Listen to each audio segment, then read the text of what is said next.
Welcome na usab sa ato ang daily devotional. So nini nga adlaw maghisikot na pud kita karon sa kinabuhi sa tawo nga wa gyud kagawasan ang tawo nga wala mo sunod sa Ginoo. Okay? So para mas masabtan nato kini nga topic ato kining gikutlo diya sa 1 chapter 8 verse 12. Nagayon ang pulong nga miingon si Jesus siya ang kahayag sa kalibutan ug ang musunod kaniya dili na gyud maglakaw sa kangitngit kundi makabaton hinuon sa kahayag sa kinabuhi. Okay?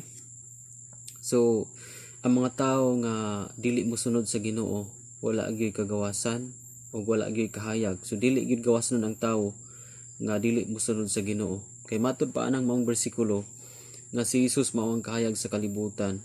So ang kalibutan naisaman siya langob, no? Ang pattern sa kalibutan kangitngitan gyud. Tanan nga pattern sa kalibutan, no, adunay kangitngit spiritually, no? In the spirit realms adunay gyud kangitngit ining kalibutan. Tanan nga linglas sa kaaway na adin sa kalibutan, tanang pagpakasala sa tao na sa kalibutan. So kini kalibutan na matawag kini og ang pattern niini is kangitngit. So mianhi si Ginoong Jesucristo aron mudanag aron makita kita sa kahayag. Okay? Siya nang ganis kalibutan aron makita nato siya as a light. Okay?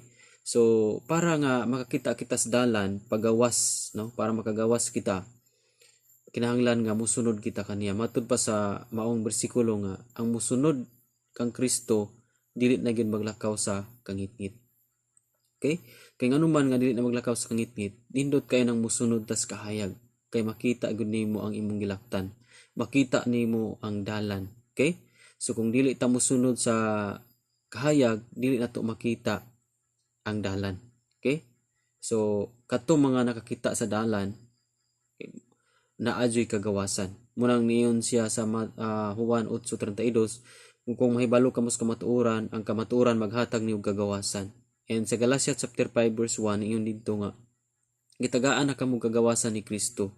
Busa ayaw na kamo paulipon pag-usab. Okay?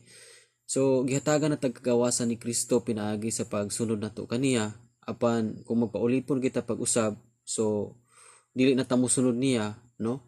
Kung ang kahayag galakaw nya dili ta mosunod sa kahayag, okay? Magpabilin kita. So dili ta kagawas, no? Wala tay kagawasan kay sama maniglangob ning pattern sa kalibutan. Okay? So kinahanglan tang mapagawas, kinahanglan tang naikagawasan. So kinahanglan sundo nato ang Ginoo aron nga makagawas kita sa langob. Kabaluta nga aduna tay mga langob sa kinabuhi, no? Magisgot ang langob git-git ko na sa ilalom. So doon na tay langob sa pagpakasala. Okay? Langob sa pagpamakak. Okay? So kangit-ngit langob sa mga bisyo ug kahilayan. Okay? Daghan kay mga tawo nga kani magong tawo nga dili mosunod sa Ginoo, mura ni sila mga piniriso, nagkinahanglan og piyansa, kinahanglan og kagawasan. So si Christ ra gyud ang makapiyansa o makahatag og kagawasan sa tuwa. Okay?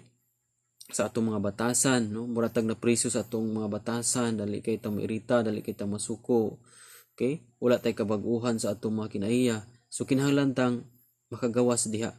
Okay? Si Kristo ang atong sundon, makagawas ta dinha. Ang atong mga bisyo ug kahilayan, no? Di ginato mabiyaan, no? Sakit kayo ang pagbiya. So pinaagi kang Kristo, siya ang maghatag nato og kagawasan dinha. Kung sundo nato siya, okay? Sa atong mga tinuuhan, no? Daghan pa kayo tang mga tinuuhan nga wala gisulti sa pulong sa Ginoo apan still dili nato ay kasakit nato ang pagbiya kay naanan kita niini. Okay? So si Kristo ang makahatag nato ana og kagaan og kahayag nga makagawas kita ni ana. Daghan pa kay parties tong kinabuhi nga kinahanglan ta ipagawas atong kasina, kayugot, pagdumot sa atong isigataw, ang dili pagpasaylo. No kinahanglan pa ta makagawas ni ana. Kung dili ta mosunod sa Ginoo, wala gyud kagawasan ang tao. Okay? Kung kanunay tang musupak sa pulong sa Ginoo, sama ra gyapon nga naprisuta na atas kangitngit ug wala tay kagawasan. Pinaagi sa Ginoong Jesucristo makagawas ta. Okay? So wala ko kabalo kung unsa ang kinahanglan pang ipagawas sa imong kinabuhi. kana bang kinahanglan pa kang ipagawas, wa ko balo sa imong kinaiya, kinahanglan pa gyud kang mapagawas diha sa imong mga gawi, sa imong mga pinulungan, no? Atong mga pinulungan kinahanglan pa tang kinahanglan magagawas ta kay atong pinulungan murag bilong patas paten sa kalibutan, no? Kusog patang malikas, kusog patang manaway, kusog patang manaot, halos tanan na Kristohanon ta pero naagi hapon tay kinabuhi nga pangkalibutan. Okay? Sa atong mga gawi, sa tanan atong mga pananaw sa kinabuhi, ato ang panguna-huna. Okay? Kinahanglan pa tang mapagawas lang kini kung musunod ta sa Ginoo. Kay ang pagsunod sa Ginoo na di na ta maglakaw sa kangit-ngit. So dinhi lang ta kutob. God bless. Next time na puta sa atong daily devotional. So invite ka kung bago pa kanina nga channel, just subscribe para ma-notify ka sa mga next na itong mga upload. Okay, glory to God. God bless. Matagusa.